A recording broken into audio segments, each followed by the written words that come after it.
கர்த்தருடைய பரிசுத்த நாமத்திற்கு மகிமை உண்டாவதாக. தேவன் அருளிய மினிஸ்ட்ரி மூலமாக உங்களோடு தொடர்பு கொள்வதிலும் அந்த மகிழ்ச்சி அடைகிறோம். இன்றைக்கும் இந்த நாளிலும் தேவன் நமக்கு கொடுக்கிற வார்த்தை 1 பேதுரு 3ஆம் அதிகாரம் 9ஆம் வசனம். தீமைக்கு தீமையையும் உதாசனத்துக்கு உதாசனத்தையும் சரிகட்டாமல் அதற்கு பதிலாக நீங்கள் ஆசீர்வாதத்தை சுதந்தரித்துக் கொள்ளும்படி அழைக்கப்பட்டு இருக்கிறவர்கள் என்று அறிந்து ஆசீர்வதியுங்கள். ஹல்லேலூயா. கிறிஸ்துவுக்குள் பிரியமானவர்களே, கர்த்தருடைய வார்த்தை கூறுகிறது, தீமைக்கு தீமையையும் உதாசனத்துக்கு உதாசனத்தையும் சரிகட்டாமல் அதற்கு பதிலாக நீங்கள் ஆசீர்வாதத்தை சுதந்தரித்துக் கொள்ளும்படி அழைக்கப்பட்டவர்கள் என்று அறிந்து ஆசீர்வதிங்கள் என்று. ஆம் பிரியமானவர்களே, தீமைக்கு தீமை கர்த்தருடைய பிள்ளைகள் ஒருபோதும் செய்யக்கூடாது. நம்முடைய வாழ்க்கையிலே நன்மை செய்ய மாத்திரமே நாம் அழைக்கப்பட்டு இருக்கிறோம். நம் கிறிஸ்து இயேசுவுக்குள் மறுபடியும் பிறந்ததே நன்மை செய்ய, நற்கிரியைகளை செய்யும்போது மாத்திரமே நம்முடைய வாழ்க்கையிலே ஆசீர்வாதங்களையும் நித்திய ஜீவனை நாம் பெற்றுக்கொள்ள முடியும். ஒருபோதும் தீமைக்கு தீமை நாம் செய்யக்கூடாது. நமக்கு விரோதமாய் யார் தீமை செய்தாலும், நம்மை உதாசீனப்படுத்தினாலும், நம்மை சபித்தாலும் நம் பதிலுக்கு பதில் செய்யக்கூடாது. வேதம் சொல்கிறது, பழி வாங்குதல் எனக்குரியது, நானே பதில் செய்வேன் என்று கர்த்தருடைய வார்த்தை கூறுகிறது. ஆம் பிரியமானவர்களே, நம்முடைய வாழ்க்கையிலே நமக்கு விரோதமாக யாராவது தீமை செய்தால், நம்மை துன்பப்படுத்தினால், நம்மை உதாசீனப்படுத்தினால், நம்மை சபித்தால் நம் பதிலுக்கு பதில் செய்யக்கூடாது. ஏனென்றால் நம்முடைய வாழ்க்கையிலே நாம் ஆசீர்வாதங்களை பெற்றுக்கொள்ள வேண்டும் என்றால் நம்முடைய வாழ்க்கையிலே சகல காரியங்களையும் தேவ சமூகத்திலே வைத்துவிட்டு நாம் தேவனுக்கு பிரியமுள்ளவர்களாய் வாழ வேண்டும், நன்மை செய்ய வேண்டும். ஹல்லேலூயா. அப்பொழுது தேவன் நம்முடைய குடும்பங்களை ஆசீர்வதிப்பார். தீமைக்கு தீமையையும் உதாசனத்துக்கு உதாசனத்தையும் சரிகட்டாமல் அதற்கு பதிலாக நீங்கள் ஆசீர்வாதத்தை சுதந்தரித்துக் கொள்ளும்படி அழைக்கப்பட்டு இருக்கிறவர்கள் என்று அறிந்து ஆசீர்வதிங்கள். நாம் ஆசீர்வாதத்தை பெற்றுக்கொள்ள அழைக்கப்பட்ட ஜனங்கள். ஒருபோதும் மற்றவர்களுக்கு தீங்கு செய்யக்கூடாது, மற்றவர்களை இகழ்ந்து பேசக்கூடாது, மற்றவர்களை துன்பப்படுத்தக்கூடாது. நம் ஆசீர்வாதத்தை பெற்றுக்கொள்ள வேண்டும் என்றால் நமக்கு விரோதமாய் யார் எழுப்பினாலும் நாம் சகித்து கொள்ள வேண்டும், தேவ சமூகத்தில் அர்ப்பணிக்க வேண்டும். கர்த்தர் நம்முடைய குடும்பத்தை ஆசீர்வதிப்பார். ஹல்லேலூயா.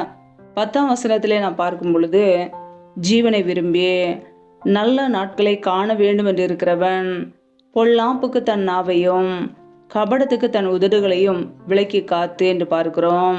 ஆம் பிரியமானவர்களே, நல்ல நாட்களை காண வேண்டுமென்றால், நல்ல விஷயங்களை காண வேண்டுமென்றால் பொல்லாப்பான காரியங்களுக்கு நம்முடைய நாவை விளக்க வேண்டும். பொய்யான காரியங்களுக்கு நம்முடைய உதடுகளை விலக்கி காத்து கொள்ளும் போது கர்த்தர் நம்முடைய குடும்பங்களை ஆசீர்வதிப்பார். ஹல்லேலூயா. பொல்லாப்பை விட்டு நீங்கி நன்மை செய்யும் போது, சமாதானத்தை தேடும்போது, அதை தொடர்ந்து கொள்ளும் போது நம்முடைய வாழ்க்கையை கர்த்தர் ஆசீர்வதிப்பார். ஆம் பிரியமானவர்களே, கர்த்தருடைய பிள்ளைகள் பொல்லாப்பான காரியங்களை விட்டு விலகுவோம், நன்மையான காரியங்களை யோசிப்போம், நன்மை செய்வோம், சமாதானத்தை தேடுவோம், அதையே தொடர்வோம். கர்த்தர் நம்முடைய குடும்பத்தை ஆசீர்வதித்து உயர்த்துவார். ஒருபோதும் பதிலுக்கு பதில் சரிகட்டாதபடிக்கு, தீமையோடு எதிர்த்து நிற்காதபடிக்கு, தீமையை நன்மையினாலே வெல்லுவோம், தேவனுடைய பிள்ளைகளாய் வாழ்வோம். கர்த்தர் நம்மை ஆசீர்வதிப்பார். அதற்காகவே நம்மை அழைத்திருக்கிறார். ஹல்லேலூயா. ஒருபோதும் மற்றவர்களுக்கு தீங்கு செய்யாதபடிக்கு, மற்றவர்களை துன்பப்படுத்தாதபடிக்கு, மற்றவர்களை வேதனைப்படுத்தாதபடிக்கு, தீமையான காரியங்களை விட்டு விலகி நன்மை செய்கிறவர்களாய் மாறுவோம். நன்மை செய்கிறவன் தேவனால் உண்டாயிருக்கிறான். ஹல்லேலூயா. ஒவ்வொரு நாளும் கர்த்தருக்கு பிரியமுள்ள ஜனங்களாய் வாழ்வோம். கர்த்தருடைய நன்மைகளையும் ஆசீர்வாதங்களையும் சுதந்தரித்துக் கொள்வோம். ஹல்லேலூயா. கர்த்தர் தாமே இந்த வார்த்தையின்படி உங்களை ஆசீர்வதிப்பாராக. ஆமேன். நாமே தேவ சமூகத்திலே தாழ்த்தி அர்ப்பணித்து ஜெபிப்போம். ஜெபம். எங்களை அதிகமாய் நேசிக்கிற எங்கள் அன்பின் பரலோக தகப்பனே, மெய் துதிக்கிறோம், ஸ்தோத்திரிக்கிறோம் அப்பா. இந்த இரவு வேளைக்காக மெய் துதிக்கிறோம், ஸ்தோத்திரிக்கிறோம். ஒவ்வொரு நாளும் கண்ணின்மணி போல எங்களை பாதுகாத்து கிருபையோடு ஜீவனோடு எங்களை வைத்திருக்கிறீரே, உமக்கு நன்றி அப்பா. இணைந்திருக்கிற ஒவ்வொரு குடும்பங்களையும் உடைய கரங்களிலே தருகிறோம். கர்த்தர் தாமே ஒவ்வொரு குடும்பத்தையும் ஆசீர்வதிப்பீராக, பாதுகாத்துக் கொள்வீராக. பிள்ளைகள் செய்கிற வேலைகள், தொழில்கள், வியாபாரங்கள் எல்லாவற்றையும் ஆசீர்வதிங்கப்பா. கையின் பிரயாசங்களை பெருக பண்ணுங்க, வர்த்திக பண்ணுங்க. கையின் பிரயாசங்கள் தேவையில்லாத செலவுக்கோ, வீண் செலவுக்கோ, மருத்துவ செலவுக்கோ, வட்டிக்குன்னு சொல்லி போகாதபடிக்கு என் தேவன் ஒவ்வொரு குடும்பத்தையும் ஆசீர்வதிங்க, அப்படி நன்மையினால் நிரப்புங்கப்பா. இணைந்து ஜெபிக்கிற ஒவ்வொரு பிள்ளைகளையும் ஆசீர்வதிங்க. என்னென்ன தேவைகளுக்காக தேவ சமூகத்திலே காத்திருக்கிறார்களோ எல்லாவற்றிலும் நன்மையை கட்டளையிடுங்கப்பா. யாரெல்லாம் வேலை இல்லாமல் கஷ்டப்படுகிறார்களோ பிள்ளைகள் படிப்புக்கு ஏற்ற நல்ல வேலைகளை ஏற்படுத்தி கொடுங்க. தடைகள் எல்லாவற்றையும் நீக்கி போடுவீராக. யாரெல்லாம் கர்ப்பத்தின் கனிக்காக காத்திருக்கிறார்களோ என் தேவன் அந்த குடும்பங்களை ஆசீர்வதிங்கப்பா. தடைகள் எல்லாவற்றையும் நீக்கி போடுவீராக. பிள்ளைகள் கர்த்தரால் ஒரு சுதந்திரம், கர்ப்பத்தின் கனி அவரால் கிடைக்கும் பலன் என்று வேதத்தில் நாங்கள் வாசிக்கிறோம். என் தேவன் ஆசீர்வதிங்க. அந்நாளுடைய ஜெபத்தை கேட்டு ஆசீர்வதித்தது போல என் தேவன் ஒவ்வொரு குடும்பத்தையும் ஆசீர்வதிங்க. அப்படியே நன்மையினால் நிரப்புங்கப்பா. அப்படியே கரங்களிலே தாழ்த்துகிறோம். யாரெல்லாம் பலவீனத்தோடு சோர்வோடு வியாதியோடு கஷ்டப்படுகிறார்களோ கர்த்தர் அவர்களை தொடுவீராக. அப்படியே சுகமாக்கும் கரம் பிள்ளைகளை தொட்டு சுகமாக்கட்டும், விடுதலையாக்கட்டும். பலவீனத்திலே அப்படியே பலன் பரிபூரணமாய் விளங்கட்டும். ஆசீர்வதிங்க, பலப்படுத்துங்க. எந்தெந்த குடும்பங்களிலெல்லாம் கணவன் மனைவிக்கிடையே பிரிவினையோடு பிரச்சனையோடு வாழ்கிறார்களோ, குடும்பத்தில் சமாதானம் இல்லாமல் நிம்மதி இல்லாமல் கண்ணீர் வடிக்கிறார்களோ என் தேவன் அந்த குடும்பங்களை சந்திங்கப்பா. பிரிவினைகளையும் குழப்பங்களையும் கொண்டு வருகிற பொல்லாத சத்துருகளின் கிரிகள் எல்லாம் இயேசு கிறிஸ்துவின் நாமத்தினால் வெளியேறட்டும். கர்த்தர் அற்புதமாய் அதிசயமாய் நடத்துங்க. தெய்வீக சமாதானத்தினால் நிரப்புங்க. அப்படியே கரங்களில் அர்ப்பணிக்கிறோம். எந்தெந்த குடும்பங்களிலெல்லாம் திக்கற்றவர்களாய் தனிமையோடு வாழ்கிறார்களோ, கணவரால் கைவிடப்பட்ட ஒரு நிலைமையிலே யாருமே இல்லாமல் கஷ்டப்படுகிறார்களோ என் தேவன் அவர்களுக்கு உதவி செய்யுங்கப்பா. திக்கற்ற பிள்ளைகளுக்கு நேரே சகாயர், மனமறங்குவீராக. பொருளாதார தேவைகளை சந்திங்க. பிள்ளைடைய படிப்பு காரியங்களை சந்திங்க. பண தேவைகளை சந்திங்க.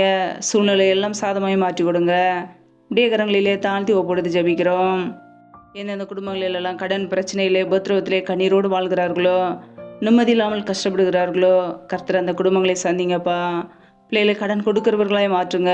தரித்திர நிலைமைகள் வறுமைகள் எல்லாம் இயேசு கிறிஸ்துவின் நாமத்தினால நீங்கி போகட்டும். கர்த்தரை ஆசீர்வதிப்பீராக. அப்படியே கரங்களிலே தாழ்த்தி ஒப்படுத்து ஜெபிக்கிறோம். கர்த்தரின் ஆசீர்வாதமே ஐஸ்வர்யத்தை தரும் என்ற வசனத்தின்படி ஒவ்வொரு குடும்பத்தையும் ஆசீர்வதிங்க.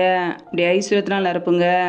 எந்த வேதனைகளோ துன்பங்களோ துக்கங்களோ பிள்ளைகளை தொடாதபடிக்கு வேலையடைங்கப்பா. இயேசு கிறிஸ்துவின் ரத்த கோட்டைகளையும் மூடி மறைத்து கொள்ளுங்க. இரவு நேரத்தில் இன்பமான தூக்கத்தை கொடுங்க. சத்துரு கொண்டு வருகிற போராட்டங்கள், பிரச்சனைகள், மரண பயங்கள், இருளின் அதிகாரங்கள், ஆபத்துகள், நாச மோசங்கள், தீமைகள், விக்னங்கள் எல்லாவற்றுக்கும் விலக்கி ஒவ்வொரு குடும்பத்தையும் பாதுகாத்து கொள்ளுங்க. அப்படியே கரங்களிலே தாழ்த்தி ஒப்போடுத்து ஜெபிக்கிறோம். நீர் எங்களுக்கு அடைக்கலம், நீர் எங்களுக்கு பாதுகாப்பு. நாங்கள் நம்பியிருக்கிறவர் நீர் ஒருவர் மாத்திரமே. உம்முடைய சமூகத்திலே தாழ்த்தி ஜெபிக்கிறோம்.